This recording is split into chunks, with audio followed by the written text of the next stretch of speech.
بسم الله الرحمن الرحيم magacay waa Injineer Rooble Xasan Cabdi casharkeennii qaybtiisii labaad ayaynu bilaabanaa maanta systems of post tension slabs systemadii loo marayay post tension slabs marka la sameynayay systemskan waxay yihiin bonded post tension system and unbonded bondedka inta badan waxaa la isticmaalaa multiple standards ama xadhko fara badan dad xagganba ku arkaysaan oo two or more ka badan marka inta badan markaynu isticmaalno bonded post tension waxa uu ka kooban yahay component-kan xaggan ku aragno waxa loo isticmaalayaa high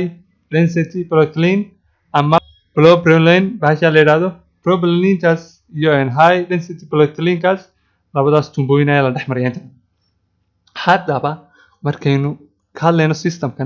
systemkan component-kan ayuu ka kooban yahay xaggan dead end baa la yiraahdaa inta badan waxa lagu xidhaa shubka xaggiisa dambe dhinac baa laga xidhaa marka xadhkeenan waa nooc min dabar ah oo aan loo ogoleen xadhgan inuu dhaqaaqo xaggan waxaa la yiraahdaa growth vent oo waxa lagu shubaa sibidh iyo biyo inta la isku qaso kaasoo ka ilaalinaya birta dhaxalaysanto anchorage block ayaa la yiraahdaa kana wuxuu haynayaa marka stratka lagu sameynayo la jiidayo xadhkeenan ayuu haynayaa oo bahalkii hydraulic jackeenna ayaa hadhowta jiidaya oo xadhgan ayuu ogolaanaya in la jiido stress xoogna ku dhaco markaas standardskeenan xadhigaheeni weeye kanina waa wedge grip baa la yiraahdaa waxa uu xidhayaa waxa lagu xidhaa marka la jiido xadhgan baa lagu xidhaya anchorage guide kana waa anchorage-keeni ama xaggii laga dabraayay xadhkeenu sii dhex marayeen marka xoogga marka la jiidayo mashiinka ayaa xaggan la soo saaraya mashiinkeena marka xaggan la saaro waxa uu easily transfer gareynayaa xoogga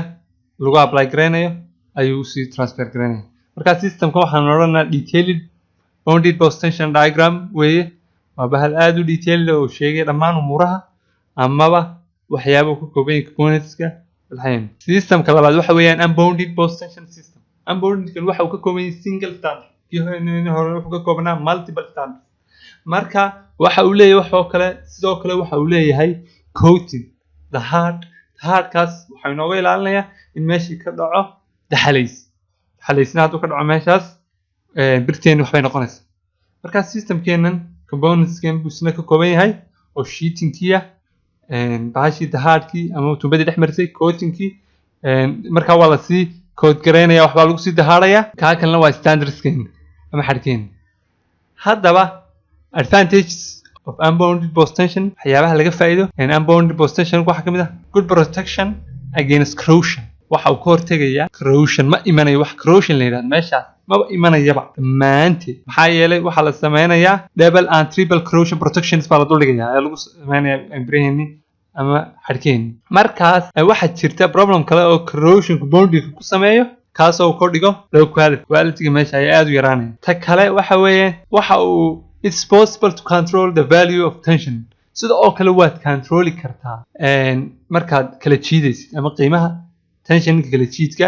limited losses due to friction waxa dhammaan meesha ka baxaya ma la xadidayaa sida ugu yar ee ugu macquulsan friction ayaa meesha ka dhalanaya main stages of post tension in general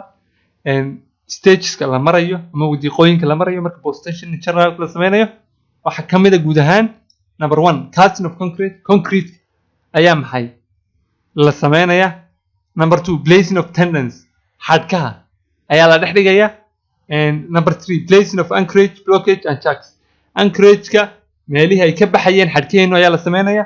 iyo chucks-kii lagu apply gareynaya lagu soo jiidaya applying the tension waa la jiidaya xadhkeenu to tendons xadhkii baa la jiidaya sitting of wedges gelitaankii